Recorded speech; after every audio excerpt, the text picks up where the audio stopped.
for speaking tonight. So, take it away.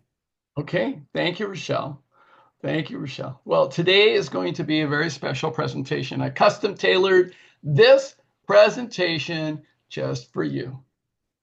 And I love that Rochelle's here because we've had conversations about anxiety quite a bit.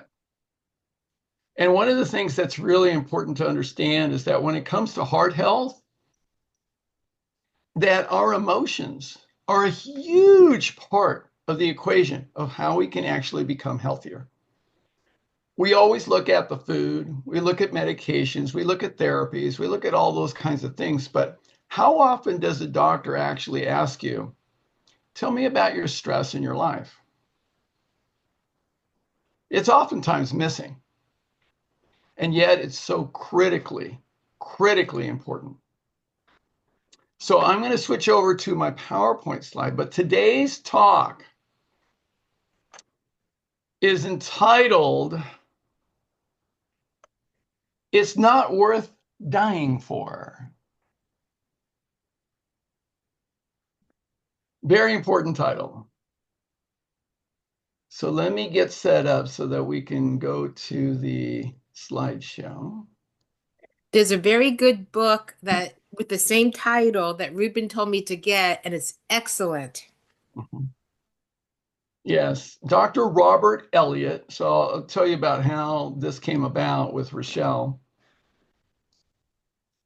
So when I was in the process of looking at my life, so I'll tell a personal story here. So when I was in my second year of medical school and I was studying cardiopathophysiciology and looking at some of the indicators for cardiac disease, well, one of the indicators is hypertension, high blood pressure. And so in medical school, we had exams every single Monday morning. And it's a 10-week quarter. 10-week quarter. So guess what we did all weekend long?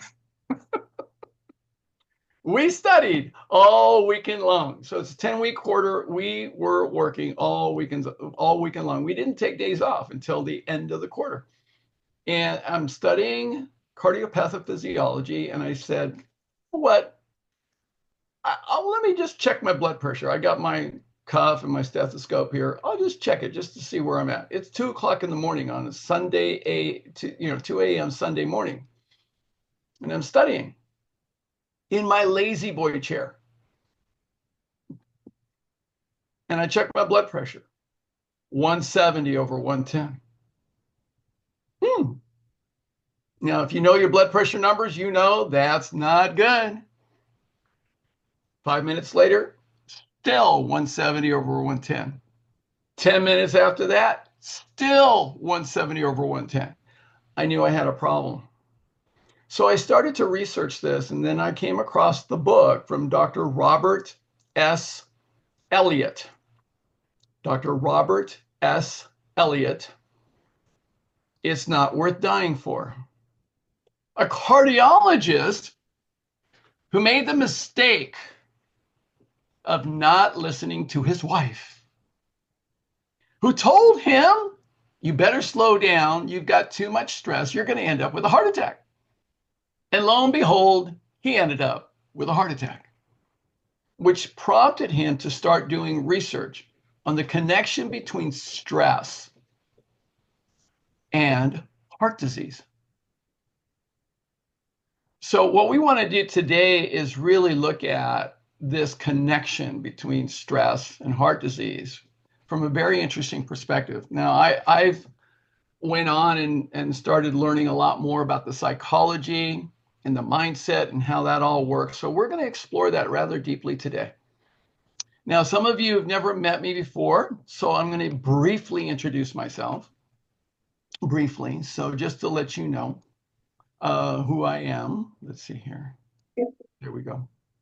So I did my undergraduate training at California Lutheran University down in Southern California, beautiful campus. Worked for a couple of years at the Los Robles Regional Medical Center while I was studying to go to medical school. Then I went to UC Davis School of Medicine. And then after the first year, I started to work into my MD PhD program, started doing research. And my research led me into this connection between lifestyle and longevity. And then as a result of that, my advisor said, Ruben, you're onto something, but we don't have the resources. Check out the School of Public Health, and then you have the option to come back. So off I went to the UCLA School of Public Health, got my master's specializing in behavioral sciences and health promotion. Loved my program. And when I got done, I realized I was passionate about promoting health and no longer interested in treating disease. So as a result, I chose not to go back to medical school, but instead to pursue studying lifestyle medicine on my own. But there was nothing called lifestyle medicine back then. And wrote a book on health. It got endorsed by Dr. Neil Barnard back in 2011 called Evolving Health.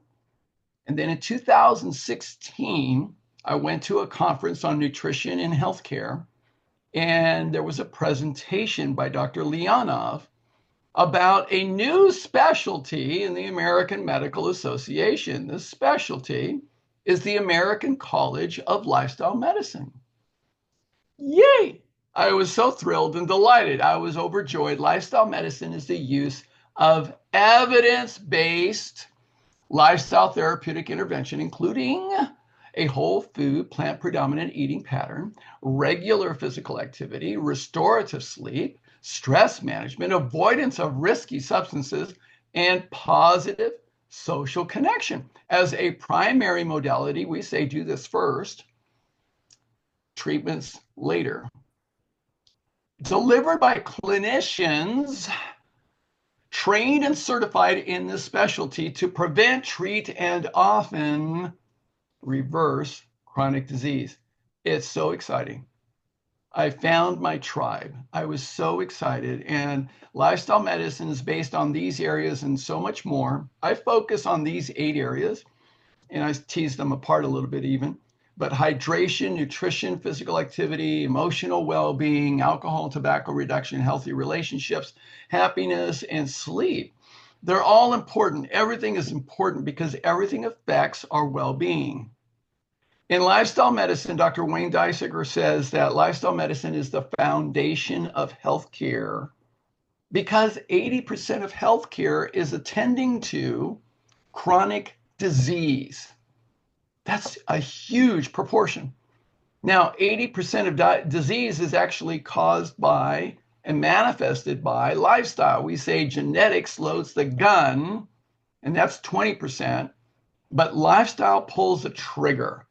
And in many cases, if the genetic predisposition is there, the condition, the disease can actually be averted by having healthy lifestyle practices. So if the disease is caused by lifestyle, the foundation ought to be a lifestyle treatment. And doesn't that make sense? I think so. So I was so excited. The next year, I went to my first lifestyle medicine conference in 2017, and they announced board certification for MDs and DOs and for physicians, but also for clinicians who are professionals, and that's PhDs and those with a master's in a health-related field. I was so excited. I was overjoyed. I said, I'm in, studied for an entire year, and then in October of 2018, I became one of the first board certified lifestyle medicine clinicians in the world. I couldn't be more proud. I am so excited.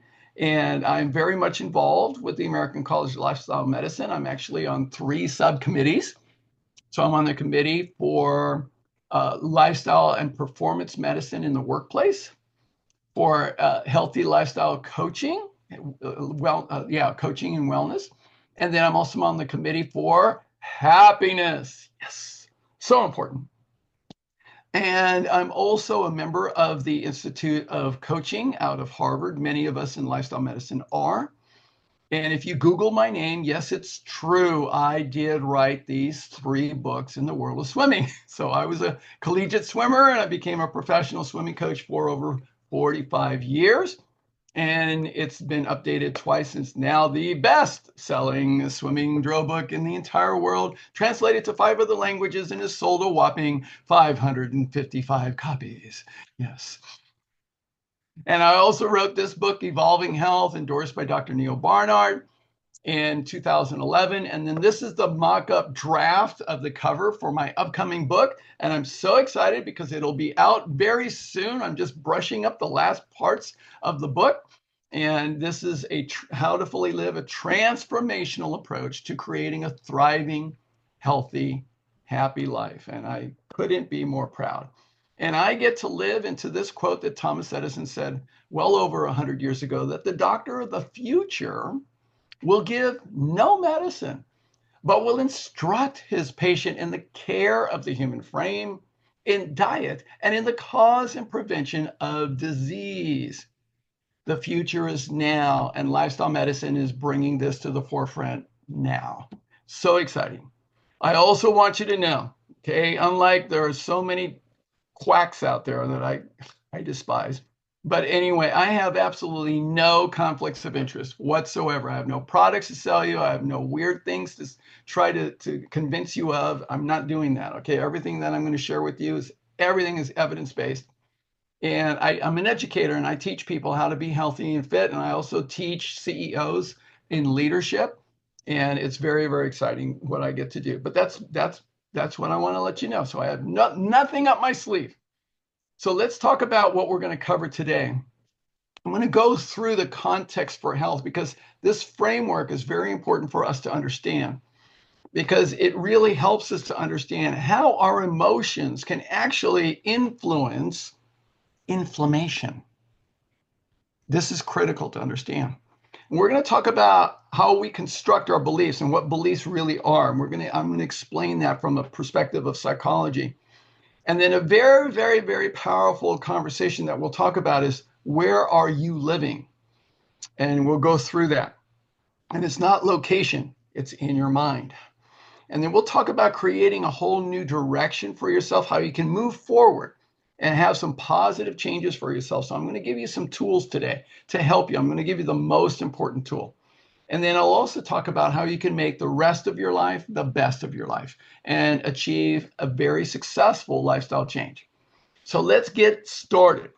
The context for health will begin with this conversation, this quote actually, from my dear professor at California Lutheran University, Dr. Michael Kalitsky, absolutely brilliant professor. He taught biochemistry, histology, comparative anatomy, physiology, and a whole bunch and research. So I just loved working with him. He was a wonderful advisor for me. And one day in a comparative anatomy and physiology class, he said, remember that all of life is in one of two states at any given moment. Either it is surviving or it is thriving, and that's all there is. And he said it kind of like that. And I was a little bit taken aback. And I asked, I don't get it. Are you saying it's just one or the other? And he said, Ruben, that's precisely what I just said. And I still couldn't get it. And he said, just sit with it, Ruben, you'll figure it out. And I sat with it and I couldn't understand quite how it could be either one or the other. And then I was in medical school my first year. So 3 years later, I'm in medical school at UC Davis and taking a class in embryology, which is an incredible course because it's the study of the embryonic period of human development. That's from the moment of conception to the point where everything is there, and now it just gets bigger, and we call it a fetus after that point. So it's pretty much the first trimester of any pregnancy. It's amazing. It's amazing. It's miraculous that we turn out the way that we do, because let me tell you, so many things could go wrong so easily. Now, early on in our development, what I learned is that we all are a ball of cells just like this. They're indistinguishable from each other. We call this the blastomere phase. But then this ball of cells gets bigger and bigger, and then it starts to get big enough that it can start to fold inward on itself. And then it forms this tube. This tube of cells will become the first organ system of the body to become distinguishable and operational. This tube is referred to as the neural tube. And it's from the outside folding inward. And so now it becomes what we call the limbic brain, which is the core of your brain. That's your hippocampus, your hypothalamus, your pituitary, pineal gland, all of those central features of your brain. And it's all connected to your spinal cord. This is referred to as the central nervous system. Now, in medical school, we call this the autonomic nervous system because it's automated. It's all always on and it's always automatic. Now, it's the electrical system. What the professor said that really got my attention is that this is the electrical system of the human body. And this is critical to understand here. It's an electrical system and it's got a positive current and a negative current, just like any fundamental electrical system. If you work with electricity, you know you got a positive and a negative, and you got to make sure you line them up properly. So very important to understand. In the human body, the positive current is referred to as the parasympathetic state. And when it is on, it affects every organ system in the body, not just the ones pictured here, but every cell in the body is affected in a particular way. The negative current of the body is what we call the sympathetic state. And when it is on, it's going to affect every organ system in the body, not just the ones pictured here, and every cell in your body in a different way. These are usually what we refer to as polar opposite of each other. Now, this is very important to understand. It's critical to understand in terms of our conversation that we're having today. This is fundamental to understanding health. Absolutely fundamental. Every health professional learns this and then promptly forgets after they take their board exams. But the thing is, this really runs the show here. It's really critically important. Now, what the professor said next got my attention even more because he said, once this system is turned on, it's on 24/7 until the day we die. And the thing about it is that we are operating either in the sympathetic state or the parasympathetic state at any given moment. We don't operate both at the same time. That would cause a short. And then click. I got what Dr. Kalitsky was trying to teach me 3 years earlier, that we're either surviving in the sympathetic state or we are thriving in the parasympathetic state, and that's all there is. Critical to understand. So when we are in the sympathetic state, our entire body is reacting to stress of any kind, physical, emotional, mental, or spiritual stressors. Those are the 4 fundamental human energies. So physical, emotional, mental, or spiritual stressors is enough to trigger us into the sympathetic state. Once we're there, we're in survival mode. It's a very primal operating system. You don't need conscious thought to be in the sympathetic state at all.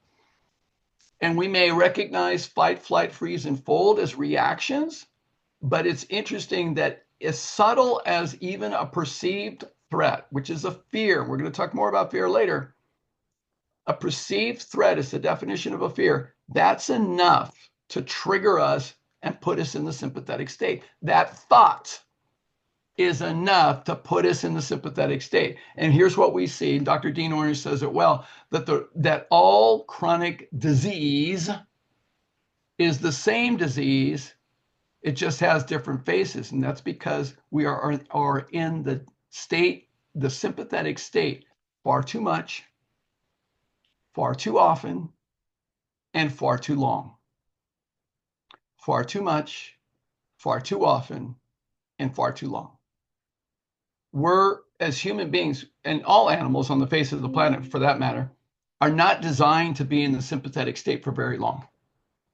All the rest of the animals on the face of the planet, they're in the sympathetic state just for brief times. That's it. Brief periods of time, except for one species. us in the Western world, predominantly. So this is the problem. And what keeps us in the sympathetic state, Dr. Stephen Lone, cardiologist out of Rush University. Have you had him yet, Rochelle? You should get him. He's hilarious. He's wonderful. But one of the things that gives, and I'm going to focus on this right here, is being in the state of stress. Because a couple of things happen when we're in the state of stress. When we're in the sympathetic state, what our brain does, it's wired to avoid pain, seek pleasure, and conserve energy automatically. We do that. Avoid pain, seek pleasure, and conserve energy. And in terms of food, it's also interesting. When we're in the sympathetic state, our brain is wired to seek out fat, salt, and sugar. Fat, salt, and sugar. Guess what all the fast food restaurants feature in their foods? Fat, salt, and sugar in the perfect ratio. In fact, they pay thousands and millions of dollars for that. I mean, so much money for their scientists to come up with the right ratios so that when you eat that food, you keep coming back. Your brain is conditioned to seek it out. Another thing that keeps us sick is our family patterns of behavior. A lot of people mistakenly think it's genetics. No. And the fast food industry, as I just talked about, that's what they do. They set us up for failure and disease. Our government, clearly, we're the only industrialized nation without universal health care, the only one. And it became clear during the pandemic that we do not put health at the forefront. And then the other thing that keeps us sick is also the medical industry. And because it's definitely the biggest partner with the medical industry is the pharmaceutical industry. So these things keep us sick. In lifestyle medicine, we say, let's not just give you a drug. Let's change the central nervous system state, because then the body will start to heal itself. So our mission in lifestyle medicine is not to give you another treatment, immunotherapy, vitamins, whatever the case may be. No, what we want to be able to do is change your central nervous system state, swinging the pendulum from being predominantly sympathetic far too much, far too often, far too long, and help you to swing the pendulum into more of the parasympathetic state. This is where your body starts to restore, it starts to heal, and it starts to thrive. It is a very powerful state. Most people, most of the time, especially in this country, in the Western world, do not experience being in the parasympathetic state very often. Periodically, they go on vacation and they go, oh, that was wonderful. But then they go right back to being in the rat race. How many of you have heard that one before? Right? So most people are in the rat race. So what we need to be able to do, and what we focus on in lifestyle medicine, is being able to promote well-being. Promote well-being. So this is all these four fundamental human energies. Now, this is nothing new. This is the wisdom of the ages that goes back centuries in understanding how human beings function well. So there's physical energy, food, exercise, sleep, and resting. There's emotional energy, how we feel, our positive emotions, engagement levels, and being valued. Mental energy, doing one thing at a time, being able to focus, no distractions, clarity, and what's most important right now. And then our spiritual energy, which is not religion, but it's a sense of purpose. And are we operating from our deepest values? And do we feel like we need to matter? And can we contribute to that? These four fundamental human energies need to be in balance for us to be healthy, for us to thrive, to be in the parasympathetic state. So things that can help us stay in a positive state. We know this from centuries of wisdom. 5 major elements. I've taught this for many, many years. Number 1 is the thoughts that we think, because if we have stinking thinking thoughts, as my old teacher Zig Ziglar would say, then we will be in the sympathetic state. So if we practice the power of positive thinking, then we'll be in the parasympathetic state. The words that we speak also correspond with the thoughts that we think. So if we are complaining or gossiping or being negative, cynical, critical, and skeptical, and we're saying those kinds of words, then we'll put ourselves in the sympathetic state. If we're being uplifting, encouraging, positive, and loving and kind, then we'll be in the parasympathetic state. The actions that we take are also critically important because actions speak louder than words.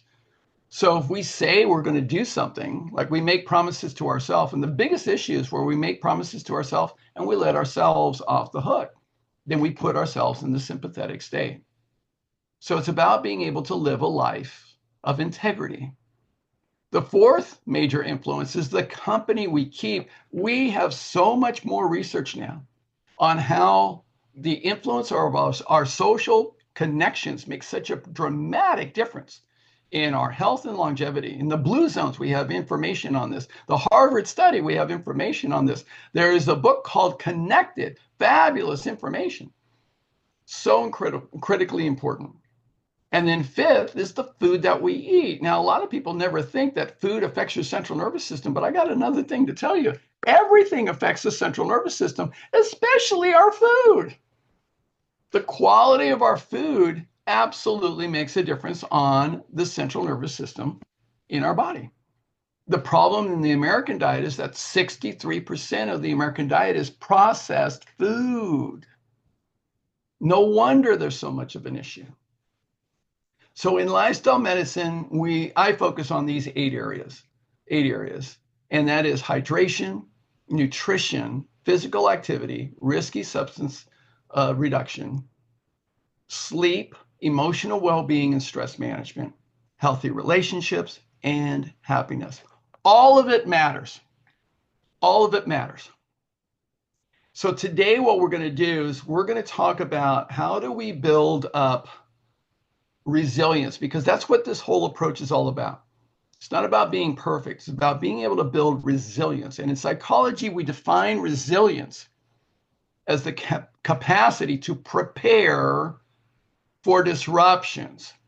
Because I got news. We all know life hits every single one of us. Every single one of us, life will hit us. So prepare for those disruptions as much as we possibly can. Recover from shocks and stresses, recover from them, and then adapt and grow from a disruptive experience. Adapt and grow. Very important. That's a different mindset. And it's real important that we build this resilience. By the way, those of you who do not know, that is my friend Nimai Delgado over there to the left, who's never had an ounce of meat in his entire life. So I wanted to show you what protein deficiency really looks like, okay? So now, let's dive in. So how do we build this resilience? Well, we're going to start with understanding that it all comes from our beliefs. So I think Virgil was correct. A little over 2,000 years ago, he said that the greatest wealth that any of us can have truly is our health. And Aristotle added to that, he said, a person who has their health has 1,000 wishes. A person who does not have their health has but only one. The predicament that we see in the Western world is this, that we believe that other things are more important than our health. The Dalai Lama was asked what surprised him most about humanity, and he responded that man sacrifices his health in order to make money. And then he ends up sacrificing his money in a desperate attempt to try to recuperate his health. And then he is so anxious about the future that he does not enjoy the present, the result being that he does not live in the present or the future. He lives as if he is never going to die and then dies having never really lived. Sobering. And all too true. Too many times. I've seen it far too many times.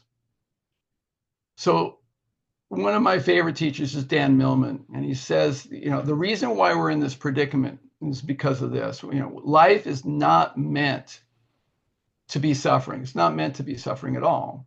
It's just that you will suffer it rather than enjoy it until you let go of your mind's attachments and expectations of how you think life should or should not be, and just go for the ride freely no matter what happens. No matter what happens. So the problem, my friend, is our beliefs more so than anything else. Dr. John McDougall taught me it's the food, it's the food, it's the food. I love John. He was a dear friend. And I said, John, there's more than just the food.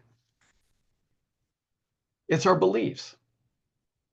That's what begins the whole process. Now, in psychology, we define beliefs clearly as thoughts trusted to be true. Beliefs are simply strongly held opinions. The problem for us as human beings is that we get attached to our beliefs and hold on to them as if they are absolutely the truth, rather than points for discussion and exploration. So we hold on to our beliefs as if they are absolutely, irrevocably the truth. But they're not. Case in point, we know that beliefs change from time to time. Every now and then it takes a little while for things to change in terms of beliefs, but eventually they change. Recent history, more recent history, we used to believe that cigarettes was good for you. Smoking cigarettes was good for you. It took over 1,000 research studies.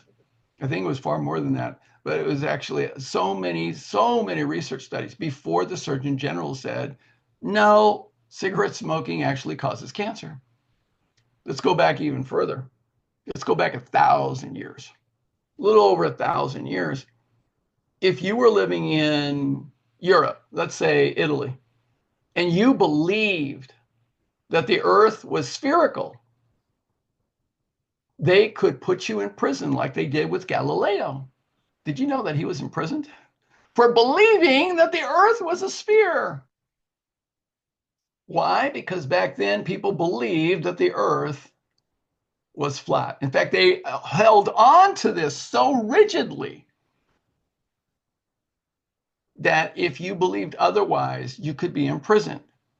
And when Christopher Columbus left Spain and sailed west, they thought he was going to fall off. They really did. We are all conditioned to believe what we believe. We are all conditioned to believe what we believe. We are all conditioned to believe what we believe. Now, a lot of us may think, well, no, I'm a very conscious, rational, logical, analytical human being, an adult. I am not conditioned by anything or anyone. Wrong.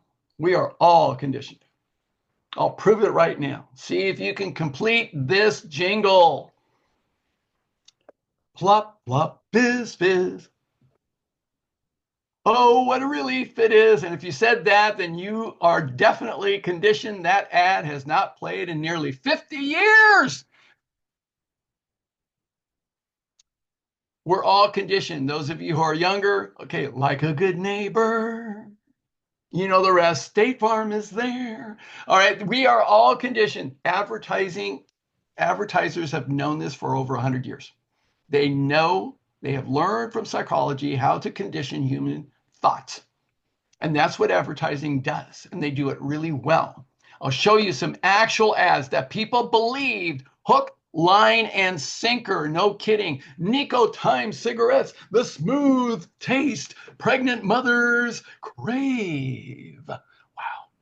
Here's the upper right. No flies on me thanks to DDT. Wouldn't you believe that, smiling baby? All right, lower left. The first product of the Bayer Aspirin Company for relieving your headaches, heroin hydrochloride. Yes, it was legal, and yes, it worked. And then let this magic mineral, asbestos, Protect the buildings on your farm. Now we can't get rid of it fast enough. So should we all believe the marketing? My friends, I urge you not to. Consider that we have all, every single one of us, we've all been duped, hoodwinked, bamboozled, and deceived. Every single one of us. So what is very healthy for us to do is to be able to question our beliefs, question them. Oh, and I forgot to bring in this book. So a wonderful book that I'll recommend. I'll put a slide in and send it when I send you the slides. A wonderful book by Adam Grant called Think Again. He's a psychologist, brilliant. Now, Think Again is about the process of being a scientist in your own mind. Be willing to question your beliefs. Don't take anything at face value just because somebody said it. So everybody says, oh, where do you get your protein? I immediately go into this question with them. Where did you learn that you need protein from meat, dairy, and eggs? Where did you learn that? Huh. Have you done your research on that? They don't know. They don't know. I heard it on the commercial. I heard it on news. They don't know. They have not done the investigation for themselves. Question your beliefs. Our mission, should we choose to accept it, is actually to unlearn what we have learned. As my wonderful teacher from a galaxy far away, long, long ago, he said, you must unlearn what you have learned. Okay, so we need to unlearn, to unravel our beliefs. Consider this, my friends. One of my favorite teachers, Gary John Bishop, he will hit you right between the eyes, because consider this. Whether you like it or not, because of our subconscious mind and how our subconscious mind operates, you have the life you're willing to put up with. That's sobering. Okay, if you have complaints about your life, consider that you have the life that you have right now because you're willing to put up with it the way that it is right now. If you don't like it, then you got to change it. That's why you're here. Okay. So I love this quote from Yogananda. I taught yoga for over 15 years, and I love this one from his book back in 1946. And it's true. It was true back then. It's true even more so today, that millions of people never analyze themselves mentally. They are mechanical products of the factory of their environment, preoccupied with breakfast, lunch, and dinner, working and sleeping, and going here and there to be entertained. They don't know what or why they are seeking, nor why they never realize complete happiness and lasting satisfaction.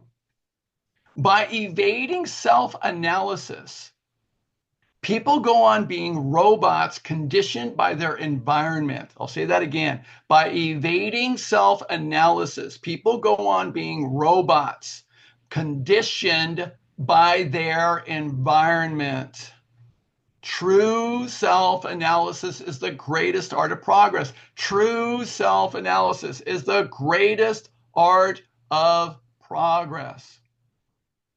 One of my very favorite teachers, Dr. Bruce Lipton, he wrote The Biology of Belief. He's a wonderful teacher. He's got many videos, and he talks about, if you've ever watched the Matrix movies, the series, there's 4 of them now, fabulous. And he says that the Matrix is not science fiction. The Matrix is a documentary. And consider, my friends, that we are all living in this documentary of the Matrix. We're all living in this world of where everybody's operating based on their conditioning. We're seeing that over and over and over again. So now we need to break this pattern. We need to break it. And it takes an elevated consciousness. It takes being able to do that self-analysis. That is important. So let's begin this process. So I'm going to ask you, look at yourself right now, and you can unmute yourself if you'd like to be able to do it. But if we look, or you can use the chat. I've got it open again. Okay, so now, if you look at your life, where you are right now in this moment, What shaped you? What contributed to you? What formed you? What influenced you to be the person that you are today? You can type it in the chat or you can unmute yourself and just holler it out. Okay, either way is fine with me. What important? Yeah, okay, your parents, absolutely.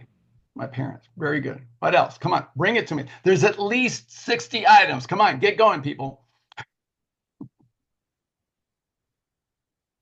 Get going. Okay. What influenced you to be the person that you are today?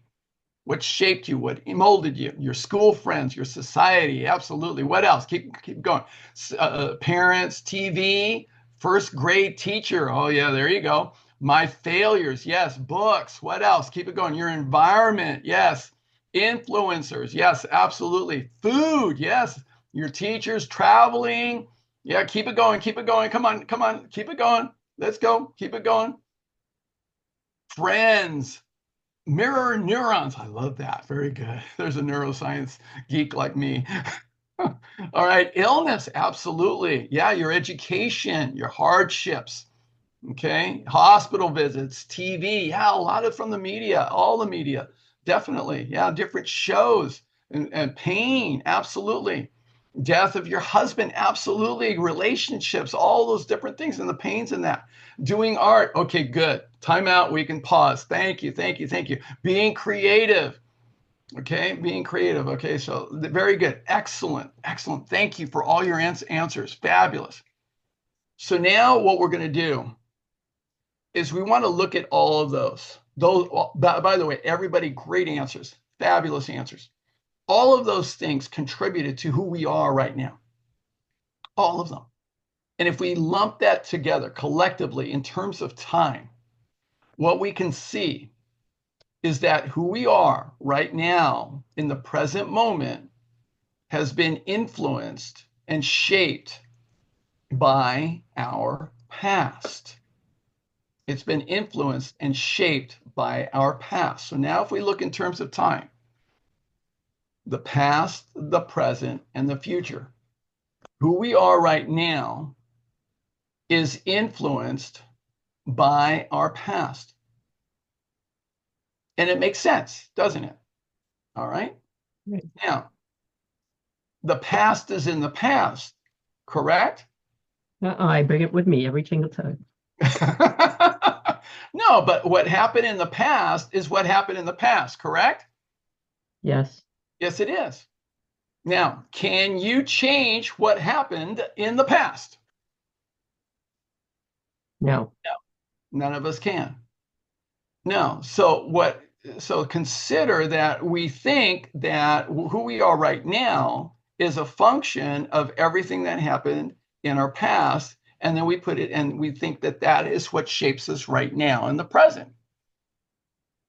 But it turns out that's not necessarily the case. It can influence us, but if that were true, that that's the only thing that influences us, then who we are right now in the present, if it's shaped by our past and the past is in the past, that and there's nothing we can do to change the past, then who we are in the present cannot be changed.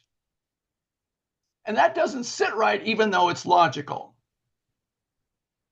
So consider that there is another aspect to how we got to be the way that we are today.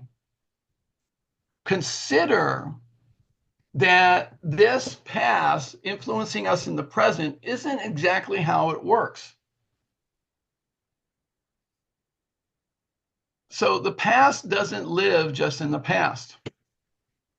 And what we do is we have experiences that occur in our past. Events happen, things occur, and then we create decisions Right. in that moment. So we get embarrassed. I remember Sister Mary Pilar brought me up to the front of the classroom and then asked me a question, and all the classmates laughed. Now, that affected me in that moment, but then I made a decision. And I made that decision, and you may have heard these words in your mind before. I'll never do that again. How many of you have ever said that? So now this decision, I'll never do that again. What we did is we relocated that decision. And did we put it into the present? No. What we did is we relocated it all the way out here into the future. And this is how conditioning works. If you study psychology, you understand operant conditioning, classical conditioning. What we do is experience happen and condition us to prepare us for the future, and the bell rings and we're anticipating it, and now we're anticipating the food to arrive. And we do this over and over and over and over again. Eventually, we get so conditioned by our past experiences and all our decisions that our future looks just like our past. How many of you know people like you can predict how they are going to be? They are predictable, right? Because this is what we do as human beings. So then what happens for us is we end up living not in the present, but in the past or the future. That's what we end up doing. Now, the work that I do with people is to help people actually do something very powerful. And that is to take the constraints, the limitations of what we relocated out into our future. Not the good stuff, but the stuff that limits us, that holds us back. And take those decisions and place them back into the past where they belong. And if we do that, we clear all of those constraints that are out in our future. And what that leaves us with is a whole new empty space that anything is possible.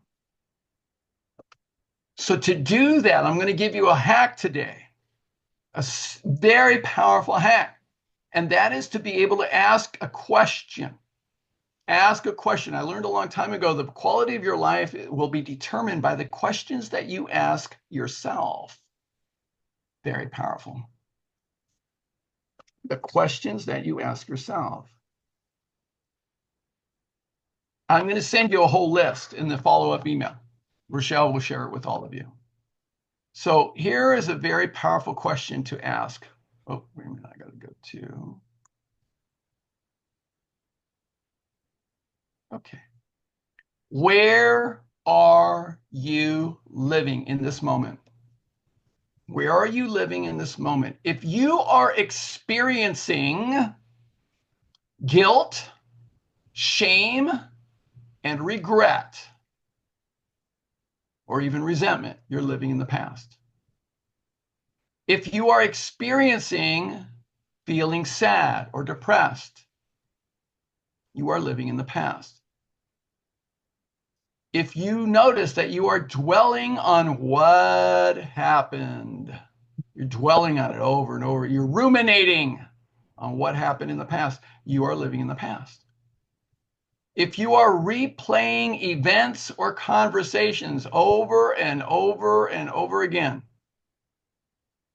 you got a story and you keep replaying it and keep telling everybody about this story, you're living in the past. If you're over analyzing what happened, you are living in the past. Now, here's the challenge.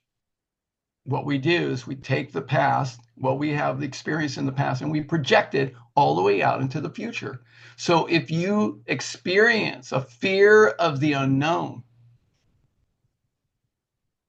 you are living in the future. If you are worrying about what could possibly happen, you're worrying about it. You're living in the future. If you're feeling anxious for what is or possibly could be to come, you're living in the future. If you're overthinking, what if, what if, what if, what if, what if, and you're asking all those hypothetical questions over and over and over again, you are living in the future. And you focus on the worst case scenarios, and you're thinking about that over and over and over. What if this happened? What is that? And I got to be prepared for that and prepare for this. I got to, I got to build a bunker in my house. I got to do this. I got to do that. All these things. You're living in the future. The problem that we face as human beings, especially in this Western world, is that far too many people are living in the past and the future, and they go back and forth between these two, and they're not living in the present. How you know that you're living in the present is that you actually experience clarity. Like, no kidding. You have clarity. You're not concerned. You're not worried. You have clarity. You know your direction. You know your path. You have clarity. You experience acceptance of yourself and of others, complete acceptance. Powerful love is defined by Don Miguel Ruiz as being able to accept others and yourself completely as you are. Not being perfect. It's not about perfection. If you experience a joy of being a human being, like really being happy with your life, you're living in the present. If you seek first to understand, and you're living from a perspective of understanding rather than having to be right or having to prove yourself, if you're seeking understanding of others, you're living in the present. Dr. Stephen Covey's his fifth habit was seek first to understand, then to be understood. If you experience inner peace and you're at peace with yourself and all of those around you, and you're at peace with your life, you're living in the present. And if you're practicing gratitude, and I'm going to raise the bar here, If you're experiencing gratitude and you can practice being grateful for everything in your life, even when it doesn't appear to be a good thing initially. If you can practice gratitude for everything, you're living in the present. Here's my invitation to all of you. When you get the slides, print this out, blow it up. It's where you can put it and see it and study and look at it every day. It will absolutely start to make a difference in your life. Where are you living? And you want to put, where am I living? Where am I living? Now, here's the deal. When we're living in the past or living in the future, we're operating from fear. We're in the sympathetic state. The major fears that we get conditioned to have in our life are the fears of rejection. Our little inner child is afraid of being excluded, not being included. We're afraid of being abandoned and afraid of betrayal. Our inner child is afraid of failure. We don't want to disappoint our parents. We don't want to look bad. We don't want to seem like we hit bottom. We want to be seen as a success. But yet being successful is also a fear, because it could eliminate us from having fun. We want to have fun. Another fear is the fear of the unknown. We're afraid of stepping into uncharted territory, but the reality is there's nothing that is certain. Nothing in life is certain. Nothing. And then the other fear is the fear of being uncomfortable, because we get very attached to our favorite pillows, our favorite blanket, our favorite chair. We get very attached to being comfortable, and we don't want to lose that. Another fear is the fear of pain, where we've been hurt before and it's risky. I don't want to get hurt again. And so we're afraid of pain. Another fear is the fear of loss. We've lost people or things that we dearly love. And so we're afraid of losing that which we love. And then the ultimate fear is the fear of responsibility, because we're just like Peter Pan. We don't want to grow up. We want somebody else to take care of us. And it takes courage to be responsible. Now, these are fears that are planted in our minds and our subconscious mind, usually before the age of 7, most of the time. But they may show up even today in many different ways. Dr. Amy Silver, brilliant psychologist, psychologist. The fear is a painful feeling that usually prompts us to avoid the cause. And you may notice these things still happening today. So pay attention if these are still showing up in your life today.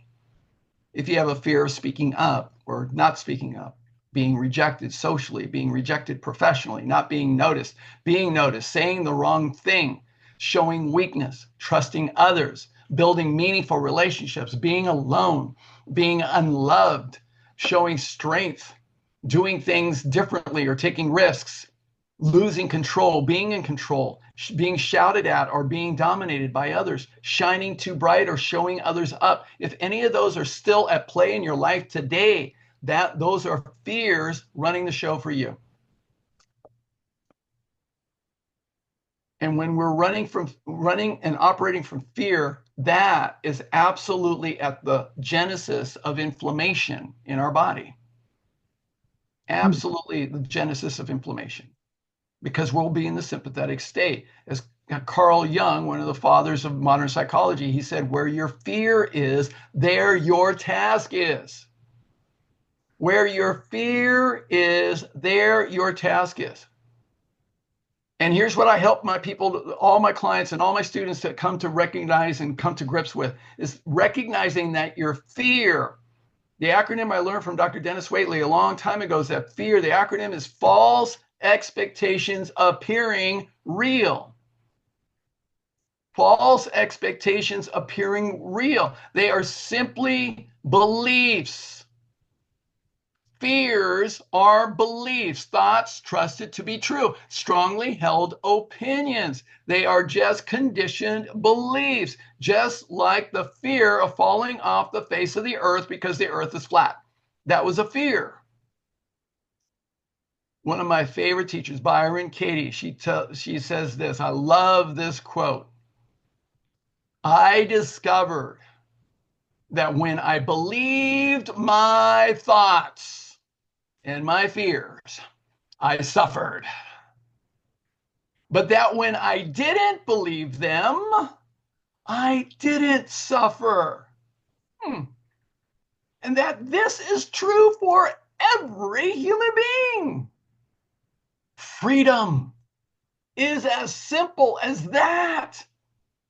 I found a joy within me that has never disappeared, not for a single moment. That joy is in everyone always. So I want you to be able to tap into this freedom. Hey, raise your hand if you want this kind of freedom. Yes. You want that? Okay, good. So I'm going to give you a hack, a process to step into. As Einstein said a long time ago, the significant problems we face cannot be solved at the same level of thinking we were at when we created them. So what does this mean? Okay, we got all these fears that are beliefs. Oh, what do we need to do? Oh, install new beliefs. That's simple. It's that simple. Install new beliefs. How do we do that? Well, I go back to Einstein again, because he understood. Imagination is more important than knowledge, for knowledge is limited to all we now know and understand, while imagination embraces the entire world and all there ever will be to know and understand. Imagination is everything. It is the preview of life's coming attractions. Wow. As little children, we used our imagination all the time. And then as adults, we lost that. So it's time to rekindle that imagination. So I'm going to do a little exercise with you, a little visualization exercise with you right now. So I want you to imagine that you are here on this beautiful beach, on this beautiful island in the South Pacific, or Hawaii, wherever you want. And this is your beach. And that's your tree, and that's your hammock. And that's your book and your sunglasses in the hammock. Now, I want you to imagine, I want you to just take this picture in, really lock it in, and then sit back and close. And I'm going to take you through a little guided visualization exercise. So I want you to imagine that this is your beach, and this is a very special place. It's a place that most people arrive by boat or plane, sometimes a submarine. It's called Fantasy Island. And it's a place where all your dreams come true. And in this place, all your fears have been completely dissolved. All your childhood worries and fears are now gone.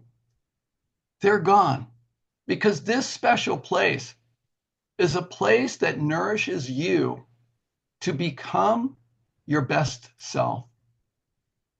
So here you are in this hammock and you're enjoying the sound of the ocean and the waves just lapping gently onto the shore. And here you are, and it's beautiful, it's warm, it's just perfect weather. The water is gloriously beautiful and warm.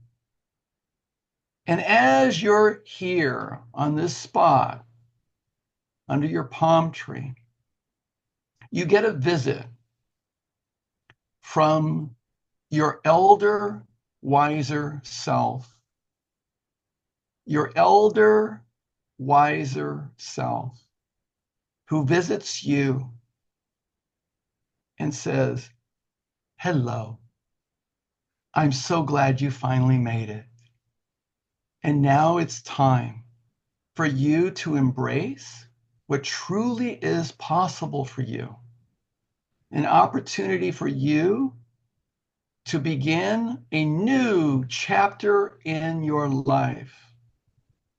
Now, that book that's in the hammock, that is the story of your life. And there's a bookmark there. And the bookmark is to a blank page for the newest chapter of your life that you are going to write starting now. You get to write a new chapter in your book of life. You are the author of your life. So now imagine that you've opened this book to this new blank page, and you take the pen, and your elder, wiser self says, "You in this place, you can be anything and anyhow that you want. You can show up without any constraints, without any limitations whatsoever. You are free to choose how you want your life to look." So in this space now, your elder, wiser self invites you to write down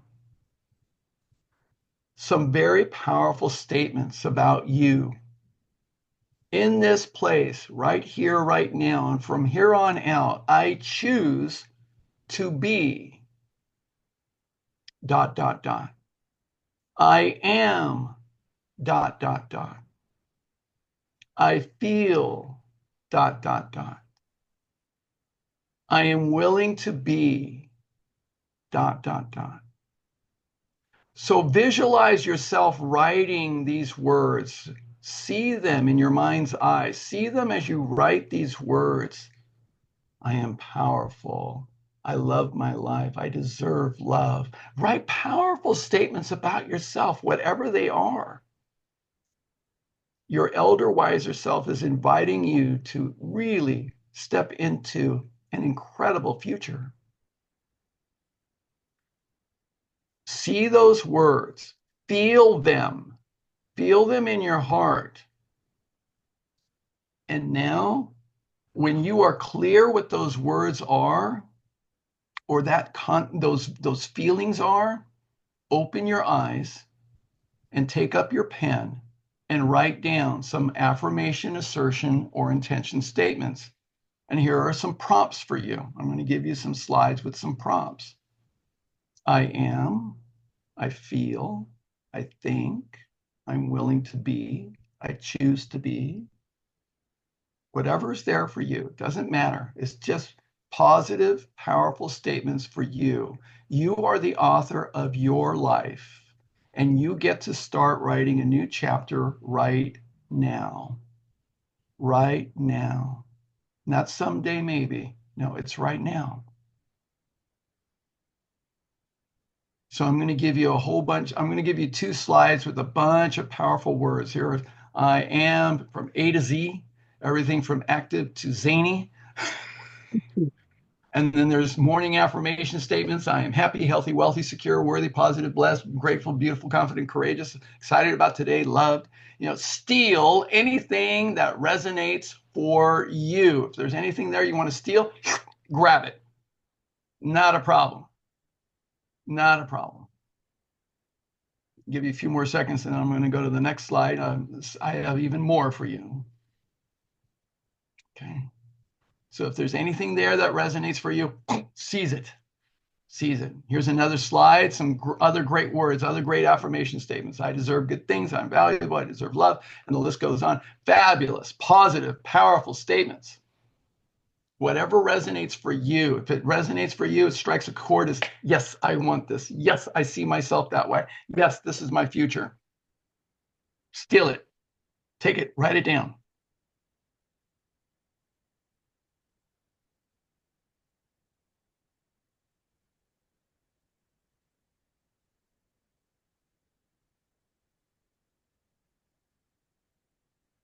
Give you a few more seconds with this slide. Okay.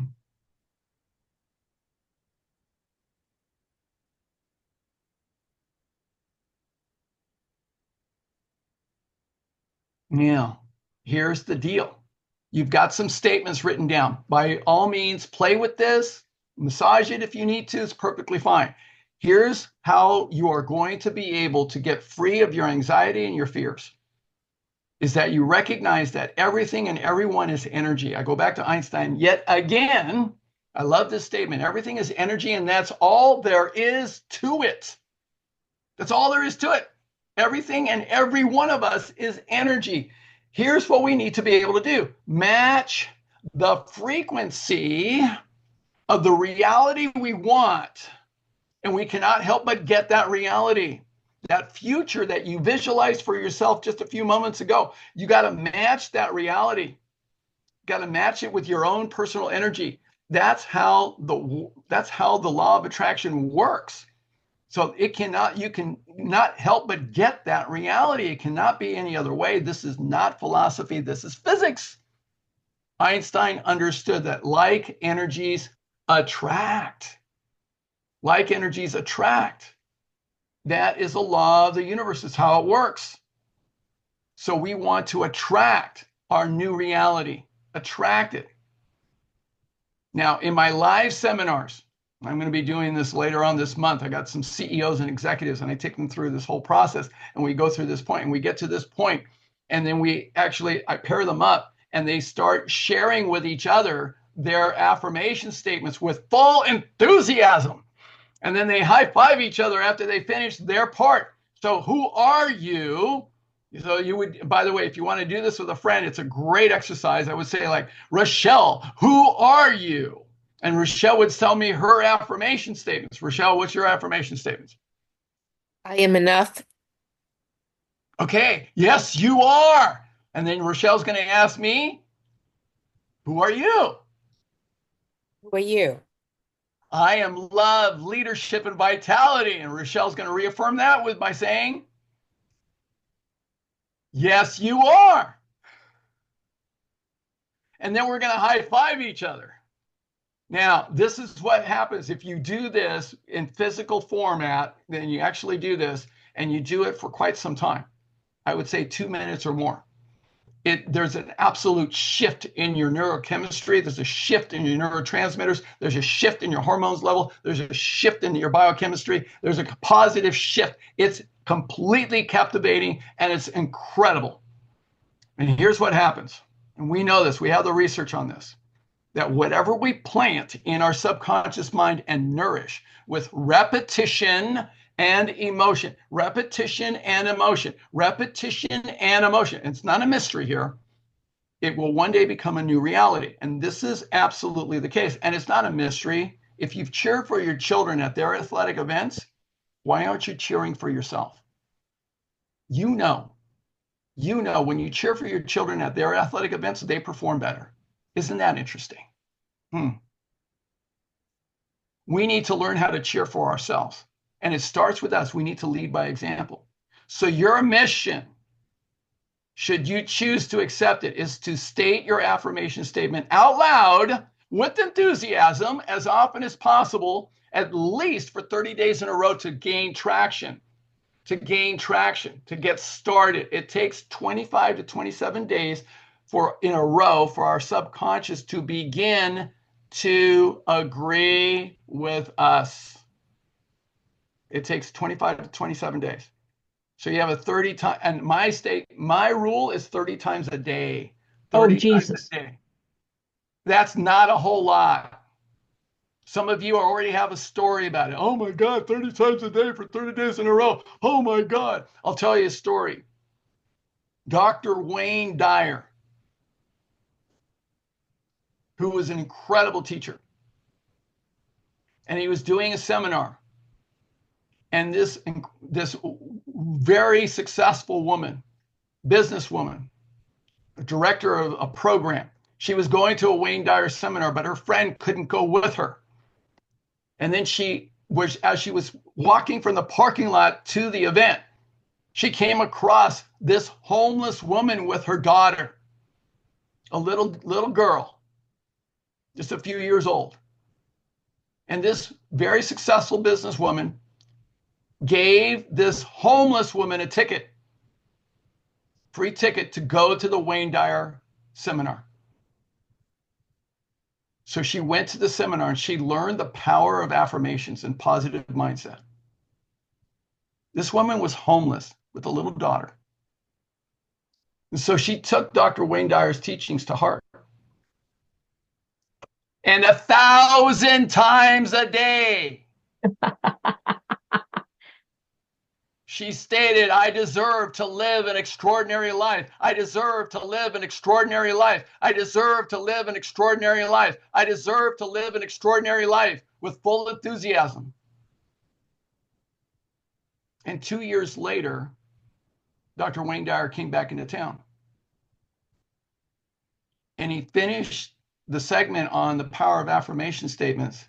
And then he said, oh, and I have a special guest. I want to introduce you to someone. And here this woman comes up onto the stage, elegantly dressed, very professional. And it was that homeless woman from 2 years before, the owner of an incredibly successful real estate brokerage firm, 1,000 times a day. So if you've got a story that 30 times a day is too much, then you shouldn't be here today. You're playing small. I'm just giving you minimums. I know what it takes because I've changed my life and I'm living evidence of that. So I'm going to send you a video from little Jessica. When I saw this for the first time, it moved me to tears. This little 4-year-old girl gets up on the bathroom sink and she straddles the sink and she has this little dance and she goes, I love my mommy. I love my daddy. I love my teacher. I love my life. And I was absolutely moved to tears because I thought to myself, wow, to be that young and have such a positive view of yourself. I didn't grow up with that. Not at all. But I've learned how to change my mindset, and I've learned how to empower my 4 sons to have that kind of positive mindset for themselves. My friends, if you take this on, it will make a difference not only in your life, but it will make a difference in every single person's life that you touch. We are all energy, every single one of us. That's all there is to it. Match the frequency of the reality you want. You cannot help but get that reality. It can be no other way. So it's a choice that you have to be able to commit to this. Begin with awareness and realize this, that if you are depressed, you are living in the past. If you are anxious, you are living in the future. If you are at peace, you are living in the present. Lao Tzu said this well over 2,000 years ago. This is not new, my friends. This is not woo-woo, all right? It's not weird stuff. We've known this for a very long time. So if you would like to make the rest of your life the best of your life, my invitation is to ask yourself, would you like to make the rest of your life the best of your life? I hope so.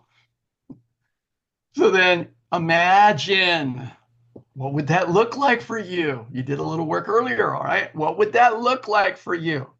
Would it be a life filled with activity and doing your favorite things and having fun and dancing on the beaches with your loved one, filled with health, energy, vitality, and fun? I hope so. I hope so. But the question is, where are you now? Are you there yet? Chances are you're not. So how will you get from where you are now to where you want to be? Just like anything else in life, you need a plan. You need a plan, however, that's proven to work. Most people don't have a plan that's proven to work. I do. And it's not because I'm some kind of genius. No, it's because I've had so many amazing teachers. I am so blessed and fortunate in my life. I'm a student, always have been, always will be. And I was 55 pounds heavier than you see me today. And I realized at that point, after 4 years of being in a deep, dark hole, that I needed to go back to what I learned from my teachers. And so I have a 4-point plan. And it transformed my life. And I've been teaching this ever since. So there are 4 steps to a permanent, thriving, healthy, happy lifestyle change. The first step is that it has to begin from within. We have to rewire the subconscious mind and change our mindset, our thinking, our attitude, and our consciousness. We must start here. You can change your diet. You can go to Cultural Assistance Program and do a whole food plant-based diet, no oil. I do that. But if you don't change your mindset, you will eventually get to a point where you sabotage yourself. And that's how we're all wired as human beings. Second, we need a proven strategy, evidence-based, not doing some weird stuff.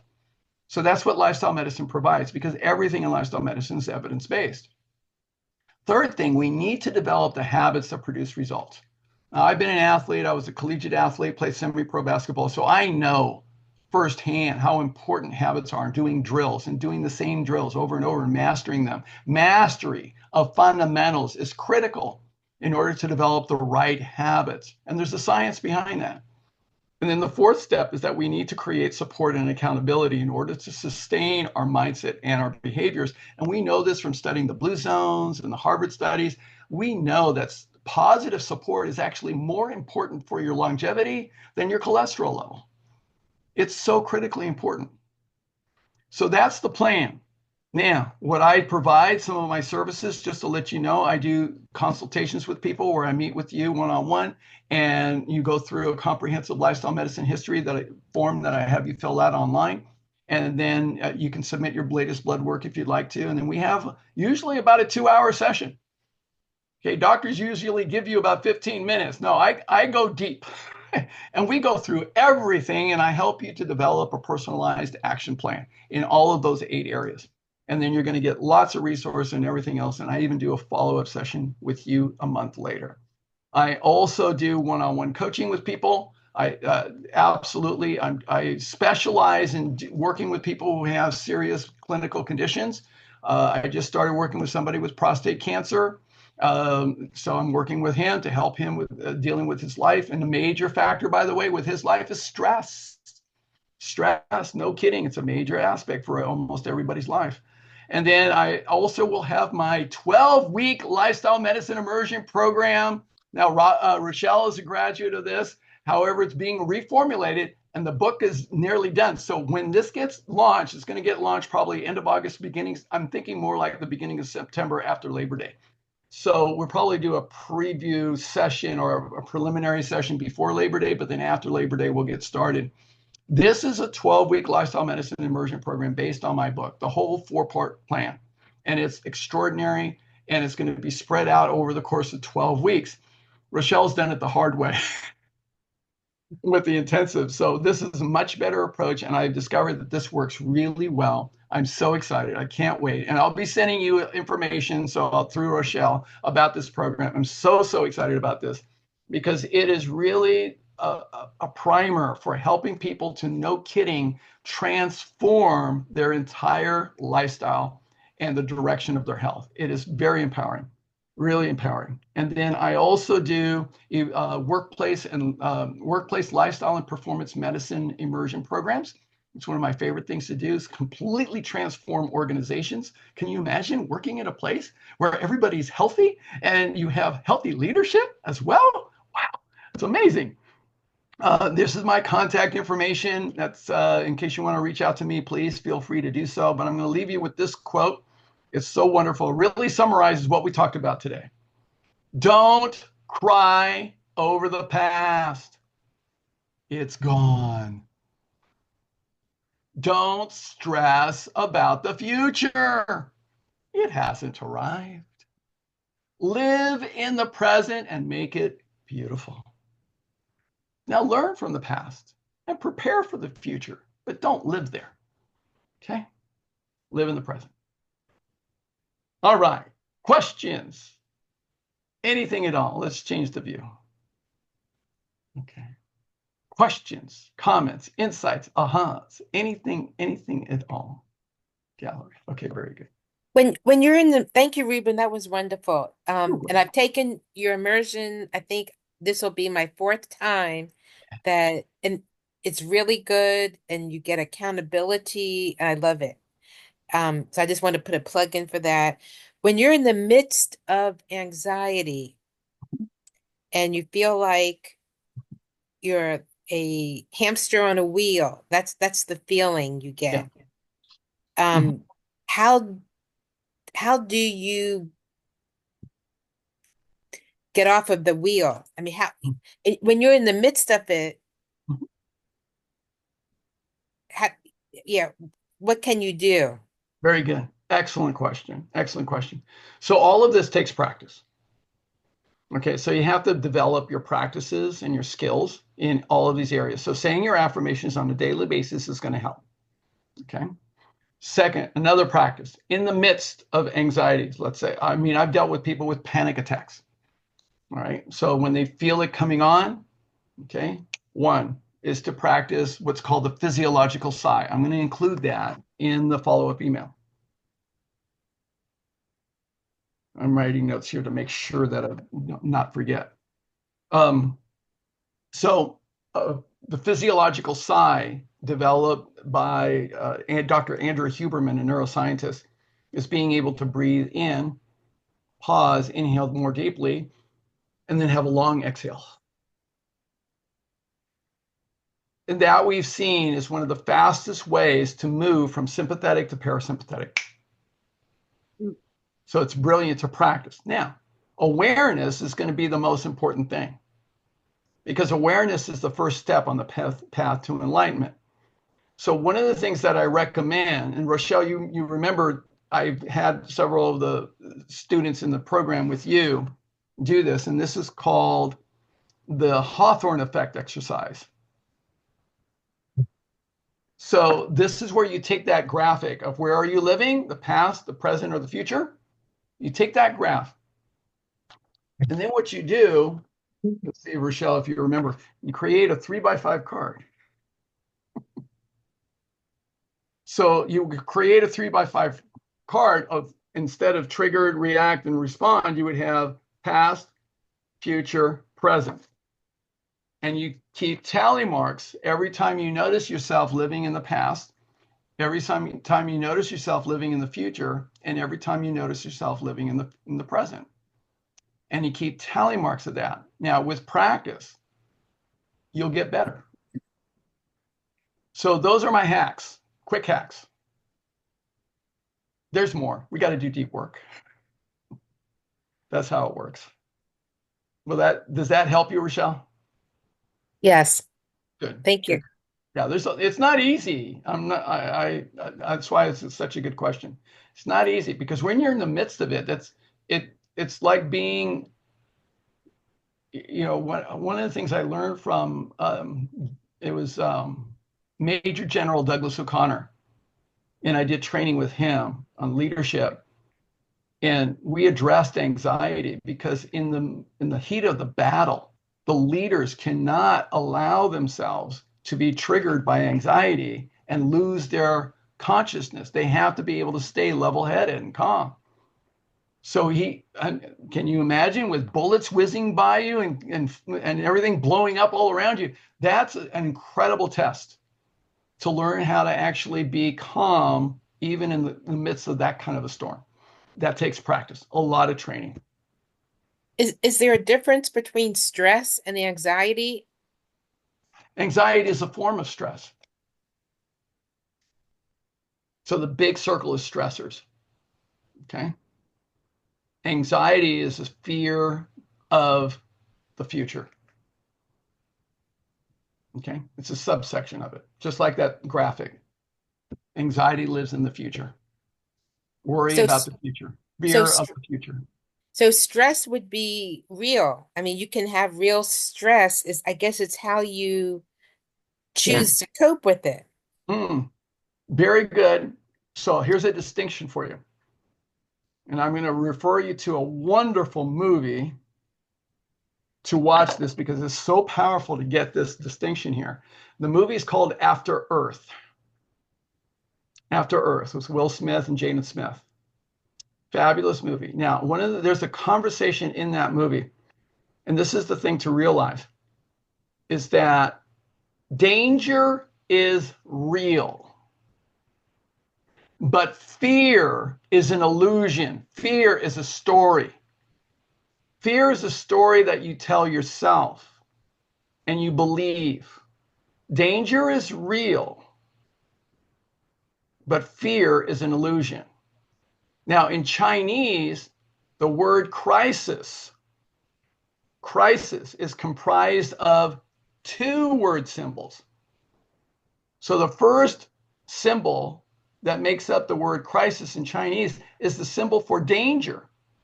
Danger is real. It's legitimate. You have to be legitimate about it. You can't be Pollyanna about it. You have to deal with the reality. Danger is real. But the second word symbol in Chinese, very interesting, is opportunity. Isn't that fascinating? That in Chinese, the word crisis, and I'm going to send you that, is comprised of danger. Yes, there is a danger. Be real about it, recognize it, deal with it, but then also have the mindset of looking for the opportunity because somewhere there's an opportunity. President John F. Kennedy had that up in his Oval Office while he was president. And that's how he was able to deal with the Cuban Missile Crisis so effectively. Hmm. Powerful wisdom. So, great question. Other questions? Who else? Who else? Come on, bring it.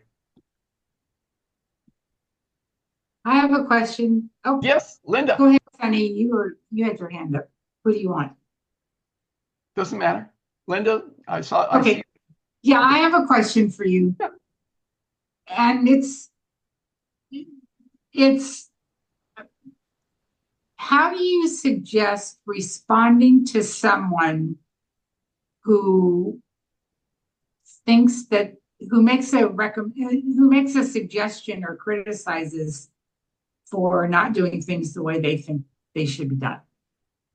So they might say to me, well, I don't understand why you don't, you know, fill in the blank.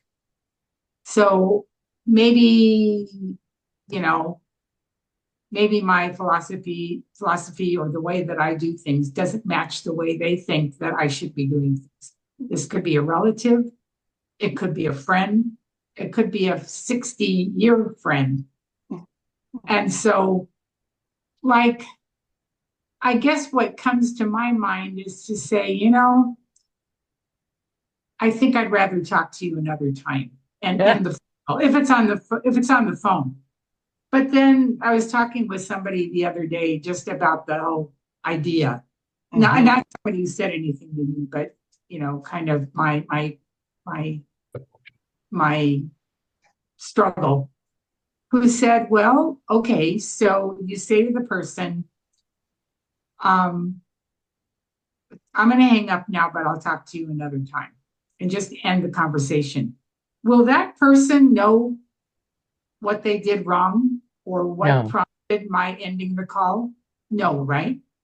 So, so is that a favorable way to quote for them to learn that what they did was, hurtful or assuming or whatever? Or is it better to say something, different and say, well, tell me, what is it, explain to me what you mean by what you said. That's one question you could ask. Yeah, I'm kind of But struggling with this. so consider, this is powerful communication. Okay. So I have a whole seminar on this. This is really powerful stuff. Okay. So consider that when somebody's a critic, right? And everybody wants to be the advisor, right? They assume the role of being the advisor. You got a problem? Right. Let me advise you on how to actually solve that. And this is how I would do it. Yeah. They have their opinions, right? They have their opinions, their beliefs about how you should do things. That's their attachments. Now, when they are projecting their attachments onto you, because what happens is their subconscious is operating in that moment, and their amygdala is going off. Okay. And then you say, well, let me talk to you another time. I don't want to talk to you. You want to do that. Then that's your amygdala talking to their amygdala. Okay. Nobody's the adult in that situation. Right. Okay. So it doesn't work. It doesn't work because it doesn't leave both parties empowered. Communication, the word communication comes from the Latin communicare, which means to create a common union. Right. So in that situation, what I would recommend, honoring your own personal boundaries, because they're always critics. God knows. I know. Okay, they're always critics. All right. Now, first of all, I would remember. I'm writing this right down because I'm going to send this in the follow-up email. Good. Brene Brown actually quoted this in one of her interviews about the Teddy Roosevelt quote, which is very powerful. Very, very powerful. So the credit belongs to the man in the arena. You know that quote? Mm-mm.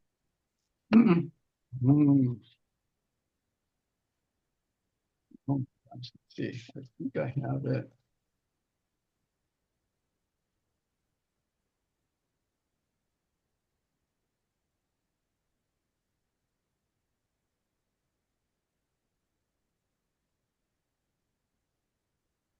Commitment. So there's this wonderful quote from President Theodore Roosevelt, a long, long time ago. It's one of my favorites. And okay, it's after this. It'll be in my book. Yay. I can tell you that. Let's see. Yeah, right here. I can't find it at the moment, but the credit belongs to the man in the arena, not to the critic. I know I've got it somewhere. All right, I'm gonna include it in the follow-up email. You're gonna get it. So here's the thing. I want you to familiarize yourself with that quote. Okay. Okay. Second thing I want you to familiarize with yourself is the second agreement from Don Miguel Ruiz. Mm-hmm.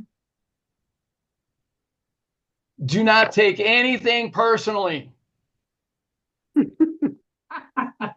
I read that, but obviously didn't sink in. So remember what he said? Okay, what anybody else thinks, says, or does towards you is a projection of their drama. Mm-hmm. It's not about you. Mm-hmm.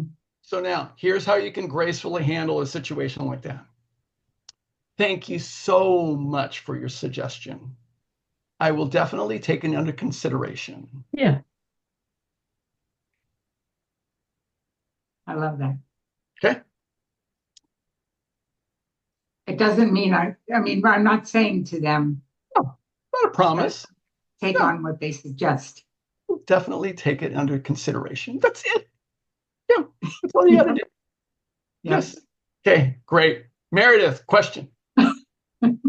Yeah, I do have a question. Great. This was just a great talk, so thank you very much for that. And I'm wondering, for breath work, there's so many different types of breath work. Oh, yeah. And what would be like some good resources that you could suggest?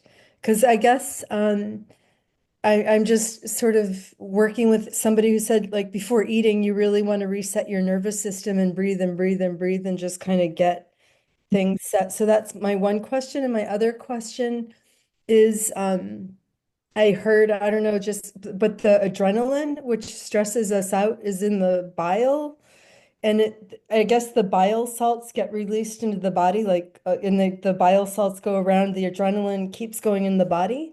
And that eating beans is a really good antidote. So there's actually a physical way to, the enterohepatic system. I don't know if that's true or not, but is that true? Okay, let me answer the first one, which is breath work. So I'm going to send you information from Dr. Andrew Huberman on the physiological side. There are many, many different paths and processes and Mhm. techniques in breath work. I've studied many of them. I used to teach yoga, so I used to use this a lot. I taught yoga for 15 years, so I've learned a lot of these different types of techniques. But Mhm. what's interesting about the physiological side, it's that from a scientific perspective, it's the one way that we all do naturally. We do it in our sleep naturally. We're not even thinking about it. It happens naturally. And it's a way to re-regulate our CO2 and oxygen levels. So we do that. And the thing about it is that what his laboratory's research showed is that when we do it consciously, not only does it re-regulate oxygen and CO2, but it also swings the pendulum from sympathetic to parasympathetic faster than anything we've ever seen. Oh, wow. That's why I recommend it, because it's the best physiologically, and there's a science behind it. Now, there's many different ways to practice breathing. Mhm. All of them are valid. All of them are wonderful. All of them can be useful. It depends on you. It Okay. depends on you. So, like I tell people, look, however, which way you find that works for you, Mhm. just do it and then stick with it. But I'm going to share this with you. Try it out, because now I have found this physiological side to be absolutely amazing and a very powerful technique. And for recovery, it enhances it faster than anything I've seen. But there's many different practices, but that also enhance meditation and the Mhm. focus. So they're all valid. Okay. Now, Okay. second question in terms of adrenaline and eating beans to decrease adrenaline. That's an interesting notion. Well, eating beans is a parasympathetic food, so I guess there's a connection there. So, but I've never heard that one before, and I would be flabbergasted to see any research on that. That would be amazing. Well, So, what the person said was because of the soluble fiber, and the adrenaline attaches to the soluble fiber in the beans. And then we put them. uh, that is a little far-fetched as far as I'm Okay. concerned. Okay. Because the adrenaline is not going to be out there in your gut. The adrenaline is going to be in your blood in your circular cardiovascular system. Your vascular system is carrying the adrenaline, which is a hormone that is secreted to go to all the tissues, not to the gut. Mhm. Okay, so that doesn't make sense to me that Okay. that would happen. I mean, show me the research. That's what I ask. Okay. Show me the research. Show that to me because that doesn't make sense from a physiological standpoint. Mhm. So now, would eating beans be helpful if you got too much adrenaline in your system? I can see that because eating any food that is parasympathetic, which is going to be your whole grains, legumes, vegetables, and fruit, if you eat any of those, that's going to help put your body in a parasympathetic state, which will naturally decrease your adrenaline from being in the sympathetic state. Okay. So sometimes there's an effect, and then some people want to associate an erroneous cause, and that sounds really outlandish, and then they make up something around that. So it doesn't make sense to me. Okay. Appreciate it. but, Thank you. but beans are good. I know. Thank you All so right, much. Sunny's got her hand up. Oh, yeah. Um, I remember when I first joined this group, Rochelle and some of the other members were finishing up sessions with you. And I felt envious because I just missed it. And then you were going off and doing something else for a while, studying something or whatever. Yeah.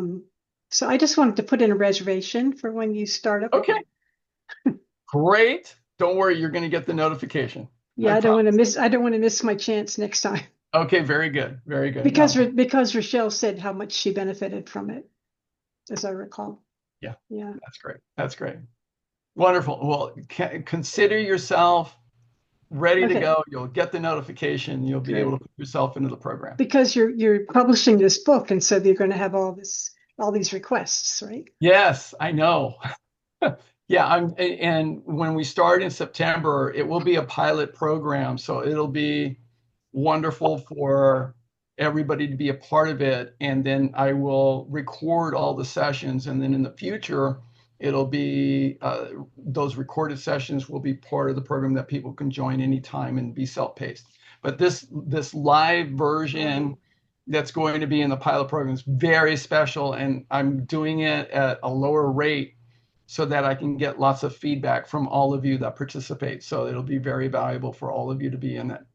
So it's going to be exciting. I can't wait. I'm going to have a whole bunch of people in the program, so it's going to be awesome. I got my doctor. I see Dr. Loomis, at Barnard Oh, Medical James, Center. yeah, I I know got James. him I got him to write. I took your information about your immersion, gave Yes. it to him, and asked him, could you write me a letter saying I need to take it? I got my flexible spending plan to pay for it. Oh, right. So that was really Very good. good. That is good. So you'll have to do that again. I Please tell am. him hello. Please tell him hello from me. I will. I see him Friday. Yes. Oh, good. Good, good, good. That's great. Yeah, I got to meet him at the Plant Nutrition Project in person, and I've been a fan of his and a friend of his on Facebook. So it was really nice to meet him in person. So I have a picture with him. Oh, good. Great. How does anxiety affect you? I know when I Hmm. talked to you the other day, I mentioned Yeah.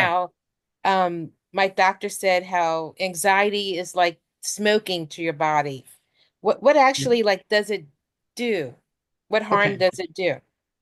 So so going back to the diagram on well-being, physical, emotional, mental, and spiritual well-being. So when we have experienced anxiety, what's the central nervous system state that we're going to be operating? Parasympathetic. Parasympathetic. Nope, the Well, other one, sympathetic. sympathetic. So we're going to be in the sympathetic state.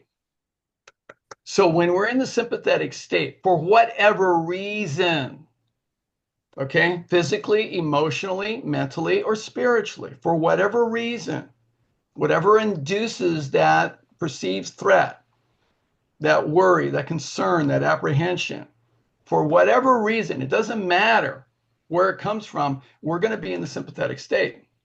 Now, when we're in the sympathetic state, we're in the state of survival. So our body is going to change everything in terms of how it affects the entire body. Every organ system, remember, every organ system and every cell in your body is going to be affected when you're in the sympathetic state. Every organ system and every cell.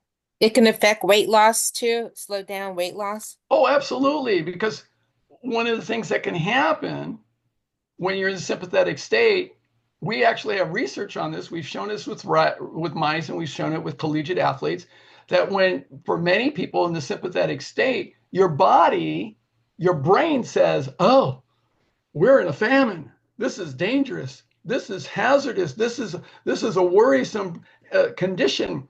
Oh my gosh. Store a higher percentage of anything you eat as fat. And by the way, that is how people become overweight. I ought to know.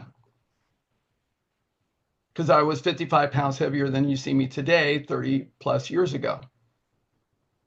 And it wasn't because, yes, I was eating crappy food. That compounded the situation. But the real reason was all the stress up here. And it was fear of the past and anxiety for the future. Both were at play in my life. I ought to know.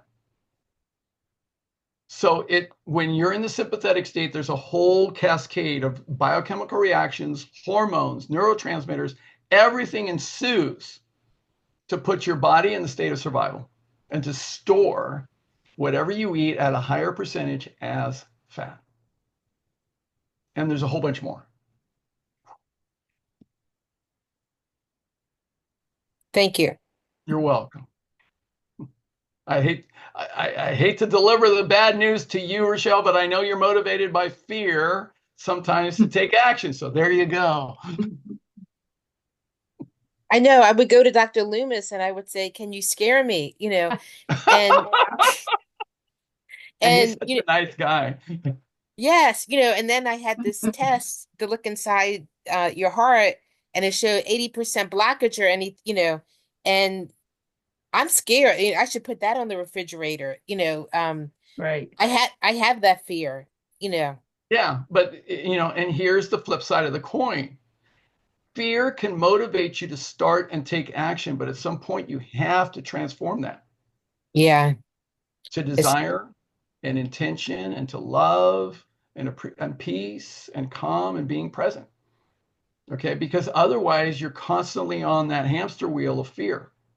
Mhm. Oh, this has now got me motivated to take action. So you take action and then you slow down and then you stay on the wheel. You don't get off the wheel. All right. And then you say, oh, I need to get in action again. So somebody scares you and then you run around for a while and you're running on that wheel and then you slow down, you get tired. All right. And then, but you don't get off the wheel. And then something else scares you and then you do that. And that's how your life has been, right? So you have to get off the wheel. Well, fear works for a while. Then you Yeah. start, I don't feel like getting on the treadmill. I Well, don't yeah, feel Right. like, yeah, I don't right. feel like, Exactly. yeah. Yeah. You And slow then, down. yes, You slow down. You're on that hamster wheel. You're on a hamster wheel and you yes, slow down. And then you just kind of hang out there for a while and then something else scares you. And you've got to get off that hamster wheel. That's why you're going to do this program. We're going to yeah. get you off the wheel once and for all. Thank you. Okay. All right. Ruben, Yes, I Linda. also may be interested in Okay. taking your immersion. Okay. Do you is it like once a week or Yeah, how does we're gonna have group sessions once a week, and Mhm. it's probably going to be about a 3 hour session, and Okay. it'll be recorded. We'll have breaks, of course. Okay. So the Okay. thing is, it'll be very in depth, and then that way you'll have time to actually do the homework and integrate it into your life. Great. So it's once a week, and we'll do that for 12 weeks. And by the time we finish, Well, you just got muted. am Sorry. I? Can you That's hear me okay. now? Yeah. So by the time So we finish the 12 weeks, what? by the time that we finish the program, you'll have an individual plan. You'll know exactly what actions you need to take. You'll know exactly how to be held accountable. You'll have a support system all set up. Okay. And you'll know exactly what habits you need to establish and to reinforce. So you'll have everything set up for you. And then we'll actually have more after that. 12-week program, which will be really awesome. So I have another program after that for ongoing transformation. It's amazing. I call it the butterfly program, but you can only find out about that once you're in my immersion program. Ah, okay. And um, will the part that's being recorded, will we receive the recordings? Yes, you will. Okay, because Absolutely. I just was curious, like, because you were Yeah. saying the one in September is going to be live, so it'll be Yeah, we'll do it recorded. live. It will all be recorded and it'll be accessible to all the participants. You'll have a special, in fact, what I've learned to do is create a playlist page on YouTube that's all unlisted videos. So you'll have access to all of that, all of the recorded materials. It'll all be queued up, it'll all be described, everything. So very, very well organized. I've been testing this out already. It works really well. And during the immersion, you go into great depth about kind of what you cover in your presentations. Absolutely. Oh yeah, today you just got a whiff. Yeah. Oh my goodness. And so are you writing down our names or you'll just, Oh, don't worry. Oh, he'll Don't send me worry. information. Yeah, okay, fantastic. I'm gonna get it to Rochelle. Rochelle's gonna forward it to everybody in your entire group. And then that way you'll all know. So don't worry. I know Is there a Meredith. particular day of the week that we do the live? I haven't decided that yet, but I will. Okay, Probably be a Saturday or a Sunday. Oh, So good. okay. Can we try not to, I mean, there's a lot of people. You know what I'm going to say, Linda. There's a I lot of know. people. We have the Sunday group at 7 I won't Eastern. interfere with your group, okay, Rochelle? I Okay. won't. Okay, I I already know know. because we don't want to miss Rochelle. That's No, too I well, know better. I know better. 2 days Okay. a week, Sunday, Wednesday. But other than that, we can work around you. Yeah, right. Yeah, absolutely. Okay, Meredith has a question. Okay, good. Yeah, I was just wondering, so it would be on the weekend, and is it like more geared to Pacific Coast or East Coast? Because usually there's Well, Pacific Coast and then East Coast, it ends up being at midnight, and I can never join things. no, So no, I won't have you staying up that late. Okay. So the thing is, it was really interesting. The last program we did, we had to kind of figure out, Australia.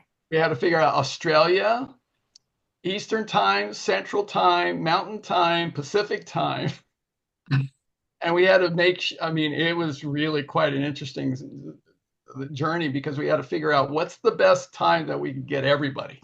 Yeah. So, well, don't worry. Don't and worry. what time won for that course, just out of curiosity? So that was let's see, I think we went from 2 o'clock. I can't remember exactly. So I Okay. think it was maybe 1 o'clock Pacific time, which is like 4 o'clock Mhm. Eastern time. I can't remember. I think we went from 4 to 7 Eastern time, Yeah. like that, because it was just enough time for Rochelle to get her program on Sunday, if I Wasn't it remember one? correctly. Was it 1 to 7? I mean, it Or was like 2 weekends. Yeah, yeah, but that was different. So it was a Yeah. different Yes. format. So this Yes. is going to be just a 3-hour chunk, and it's going to be either a Saturday or Sunday once a week. So it'll be Perfect. much better. Yeah, that was a monster. We did 8-hour days. That was just, that was a monster. Right. Don't worry about it. Don't worry. And I'll have flexibility. So don't worry. Don't worry. See, I stay in the parasympathetic. Don't worry. We're living in the future by going, but don't do this and don't Yeah, do right. Don't worry. Do not worry. Don't worry. Perfect example of living in the future. Yeah, exactly. Yeah. So Worry don't about worry. You can't control it. We're going to make it work. My commitment is that it works for everybody. good. So you can trust me on that. It will work for everybody.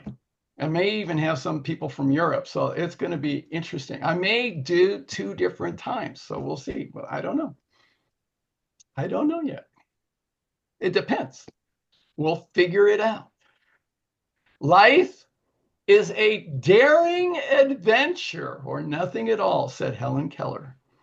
Do you have an ideal number of people for the group that makes it work? 10 million would be just fine. Sorry, I asked. 1% of the total Well, I mean, population. so Sonny, I mean, here's the deal. I am passionately committed to eliminating chronic disease from the face of the planet and empowering every single person to live a thriving, healthy, happy life. So will you help me in my cause?